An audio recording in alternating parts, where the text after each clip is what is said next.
Routing एक ऐसा सिद्धांत है जो नेटवर्किंग की दुनिया में बहुत महत्वपूर्ण है।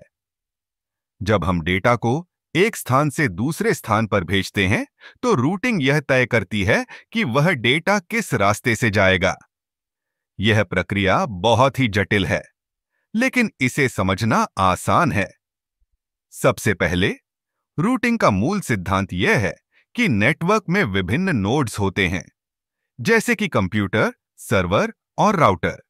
जब डेटा एक नोड से दूसरे नोड तक पहुंचता है, तो उसे सबसे प्रभावी मार्ग का चयन करना होता है। यह मार्ग कई कारकों पर निर्भर करता है, जैसे कि नेटवर्क की स्थिति, बैंडविड्थ और लेटेंसी। रूटिंग के दो मुख्य प्रकार हैं, स्टैटिक रूटिंग और डायनामिक रूटिंग। स्टैटिक रूटिंग में रूट्स को मैन्युअली सेट किया जाता है।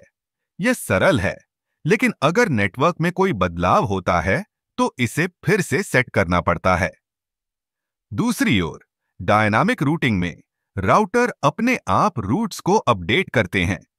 यह अधिक लचीला और प्रभावी है, क्योंकि यह नेटवर्क की स्थिति के अनुसार अपने आप समायोजित हो जाता है। अब रूटिंग प्रोटोकॉल की बात करें। रूटिंग प्रोटोकॉल्स जैसे कि RIP, OSPF और BGP राउटरों के बीच जानकारी साझा करने के लिए उपयोग होते हैं।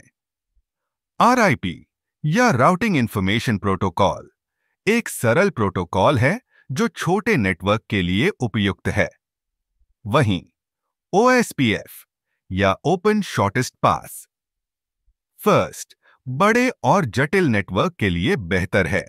BGP या बॉर्डर गेटवे प्रोटोकॉल इंटरनेट के लिए एक महत्वपूर्ण प्रोटोकॉल है, जो विभिन्न नेटवर्क के बीच डेटा का आदान प्रदान करता है।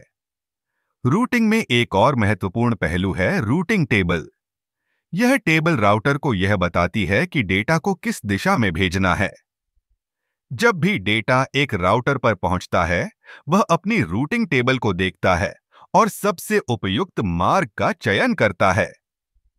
यह प्रक्रिया इतनी तेज होती है कि यूजर को इसका एहसास भी नहीं होता। रूटिंग का सिद्धांत केवल तकनीकी नहीं है, बल्कि यह एक प्रकार की कला भी है। सही मार्ग का चयन करना, नेटवर्क की स्थिति को समझना और डेटा को सही समय पर सही जगह पहुंचाना, यह सब एक कुशल राउटर की विशेषताएं हैं। इसलिए रूटिंग का सिद्धांत न केवल नेटवर्किंग में, बल्कि हमारे डिजिटल जीवन में भी एक महत्वपूर्ण भूमिका निभाता है।